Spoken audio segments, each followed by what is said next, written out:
If you are worrying about your everyday greenhouse gas emission, especially from your transportation, which is your car, Vox just posted a video about the solution for these problems, which is geothermal power. Hey yo, what's up everyone? It's Long here, and I am studying Master of Environmental Science at ECU. Today I'm gonna react to the video from Vox, which is one of the most favorite channel for me. The video title is Batteries are dirty, Geothermal can help. Batteries are dirty is really true, but is it really that the geothermal power can help? Let's find out in this video.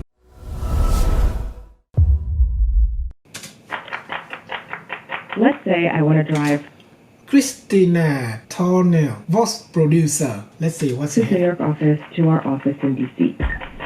That produces about 112 kilograms of CO2. But in an electric vehicle, or EV, that same drive produces zero emissions.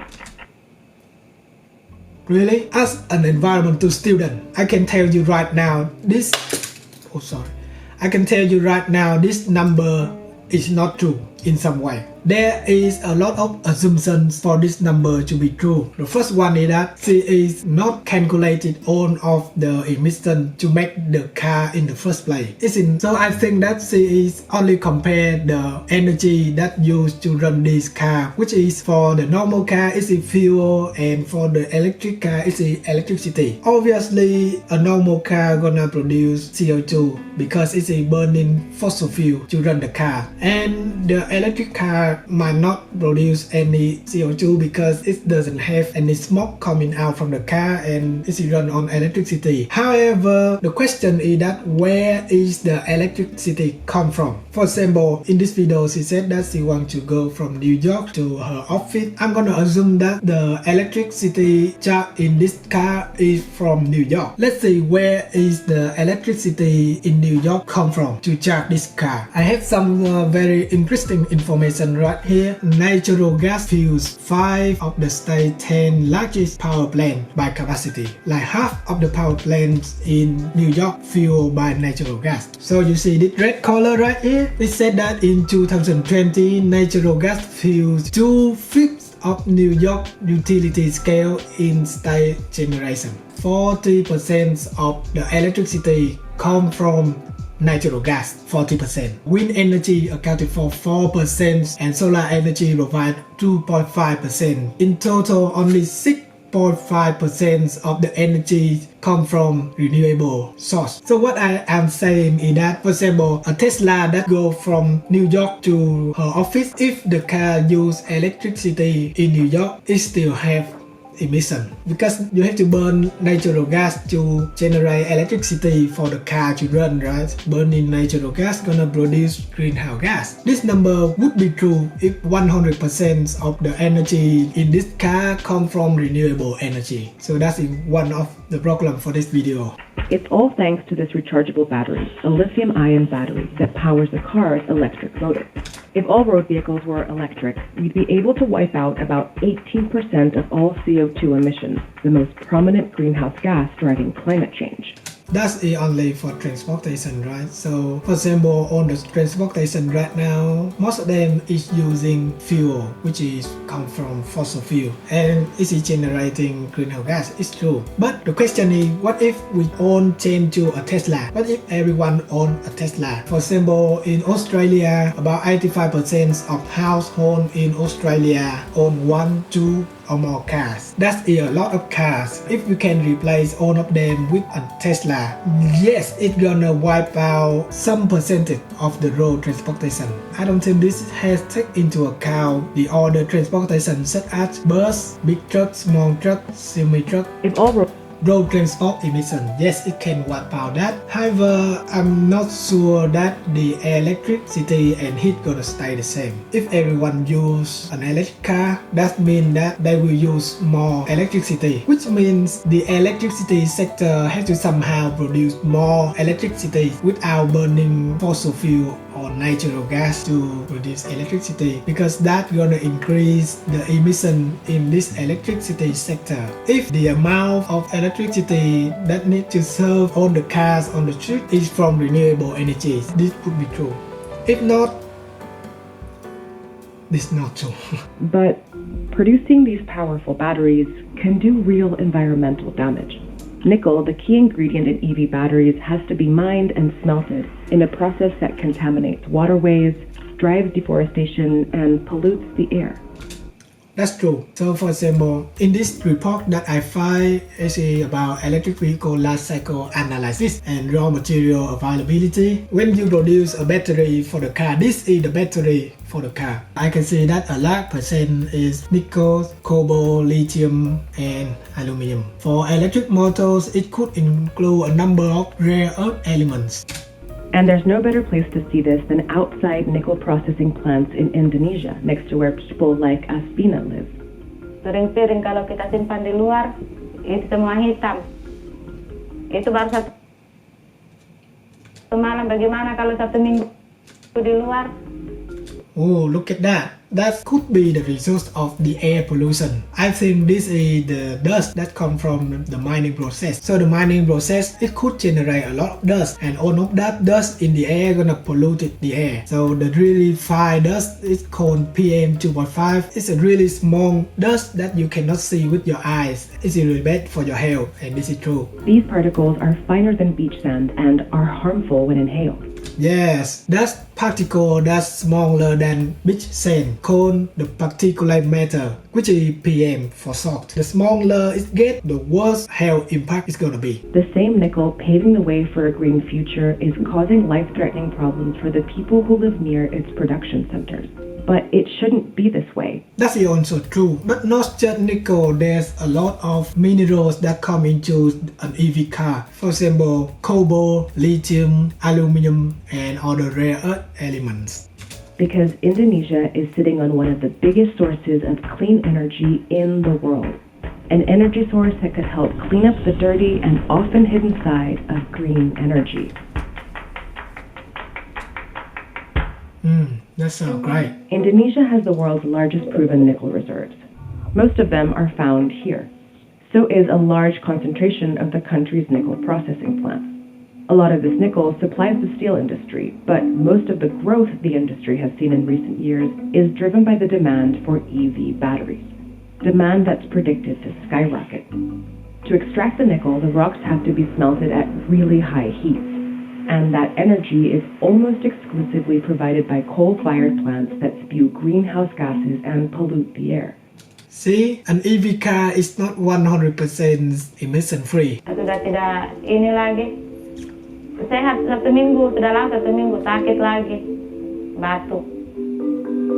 Asbina's story isn't an isolated incident. Records of medical visits in her area show that respiratory infections are by far the most common health issue. Yep, when you inhale a lot of fine particulate matter, you're gonna get some kind of lower lung function. But the government has yet to release the latest data. For Asbina, who has lived in the area since she was a child, there's no doubt things are worsening. Semenjak kami tinggal sebelum berdirinya industri, kami itu sebagai warga, hidup kami memang sederhana. Sekarang sudah tidak ada semua.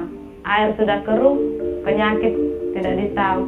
Dari gatal-gatal, sesak napas, sudah semua di sini. This is why you can have cheap product in rich country. The cheap products that you are enjoy at the supermarket or cheap EV car is come with the cost of the health of these children, people that live near the productions of the raw materials for your products. So we are not paying the price for that, and that is something that we need to consider in the future on the manufacturers, on the producer, on the companies. If you are producing any product, you have to consider the health, the cost of the health for the people. You have to pay that cost too. Not like you can just bring on the factory to mining on the nickel from the ground and like ignore the face of all of these people. Like just pollute the water, pollute their airs and let people die. It's not the way it is not really good. It's not very environmental friendly. So they have to somehow, if they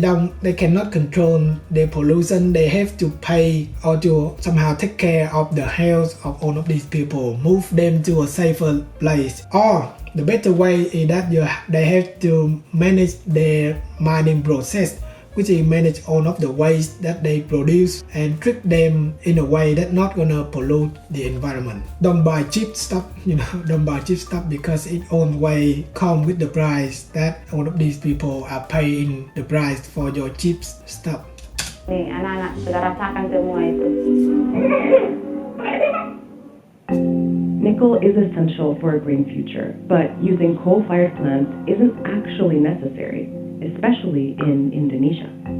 Indonesia sits along the Pacific Ocean's Ring of Fire, a stretch of hundreds of active volcanoes that sit on top of pools of hot magma. We only really see the immense power of this heat when it pierces through the Earth's surface. But when it's close to the surface, that magma also heats the water trapped beneath the Earth.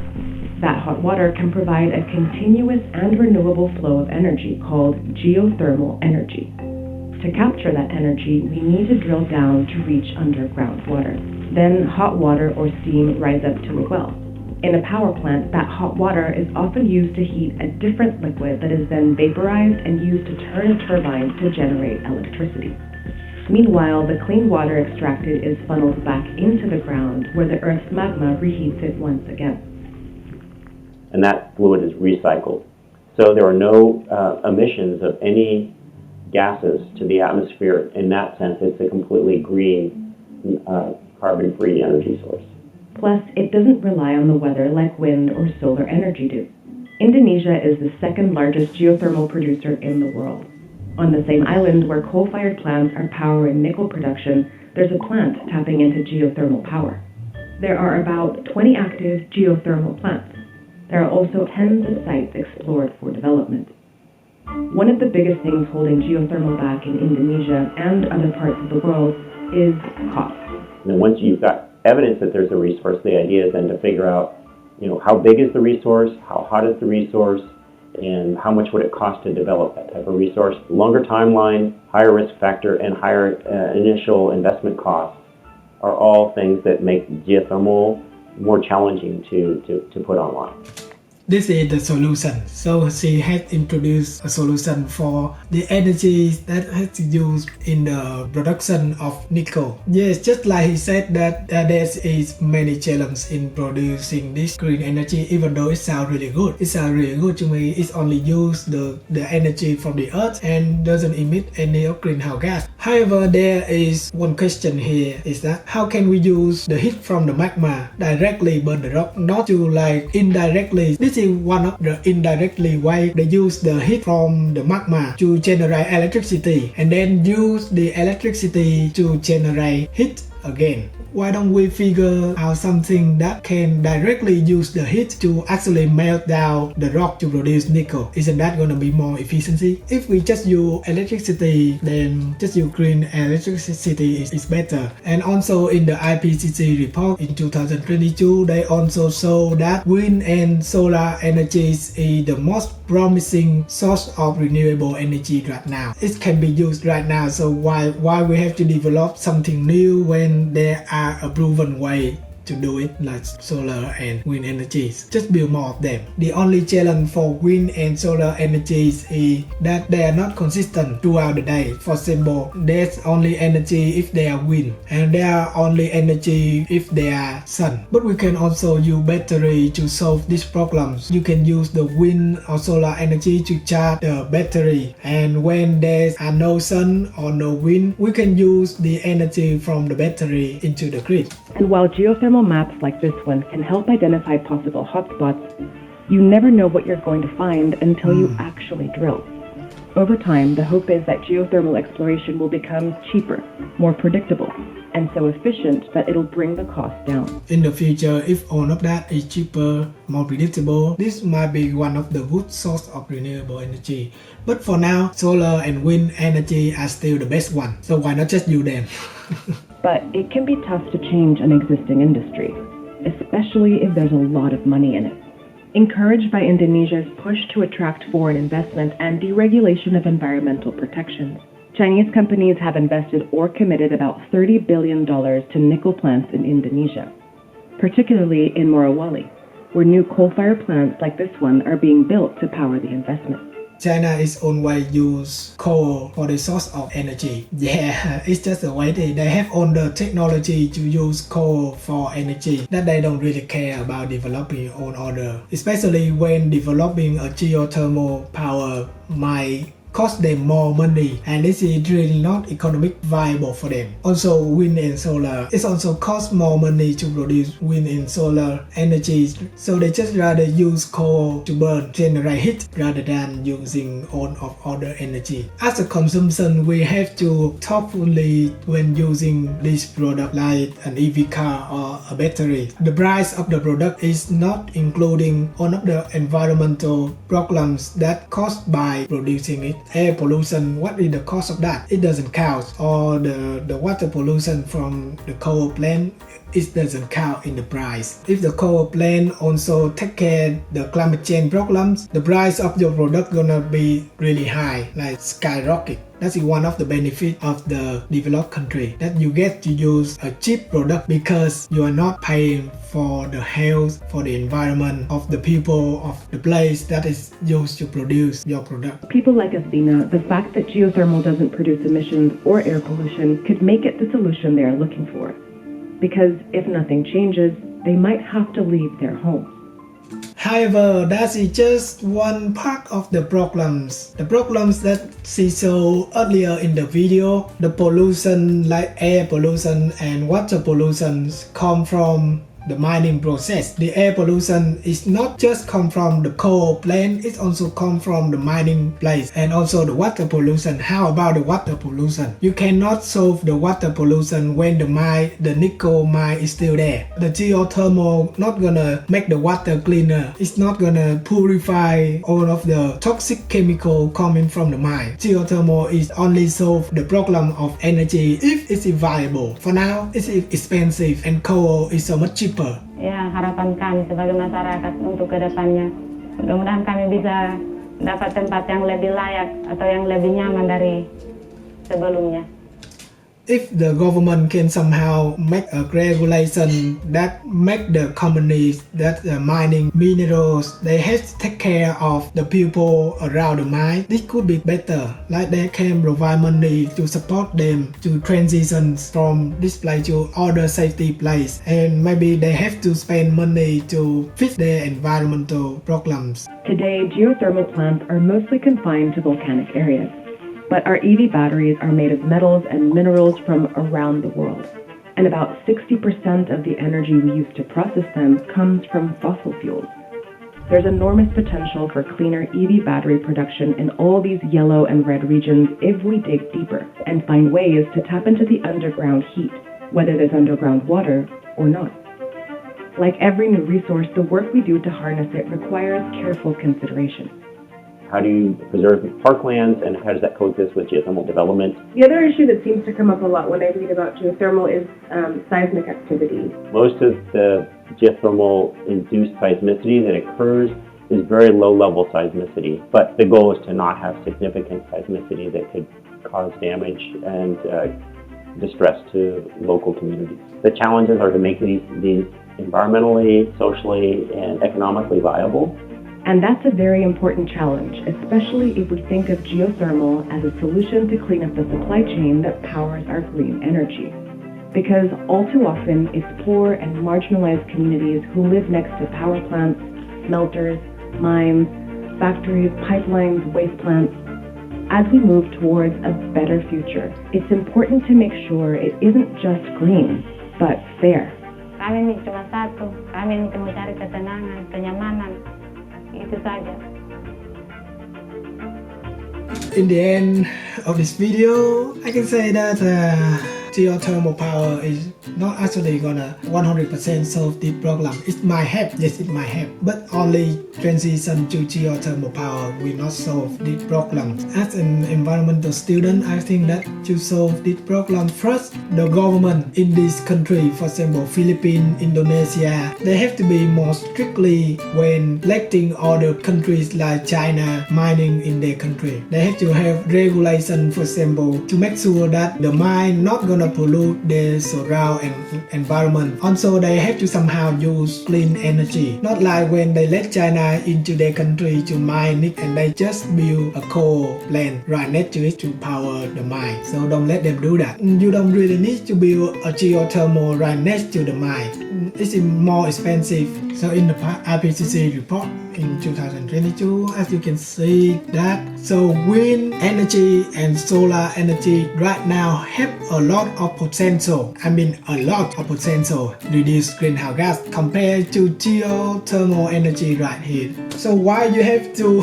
figure out a new way to generate energy when you already have wind and solar energy right here? It can be applied right now. So what you can learn in this video, don't listen to everything that you see on the internet, even though it's come from a very good source like Vox YouTube channel. It's a really good source of information. However, you have to always critique the information. Ask the question, is it true? Is this the only way to do it? Is this the only solution? You have to ask all of that question. And I hope that in this video you're gonna see the way that they title the video and the way that they present the video. All of the information is not 100% true. Is it true in some way? Thank you for watching this video. If you have not clicked the like button and subscribe, you have 5 seconds to do it.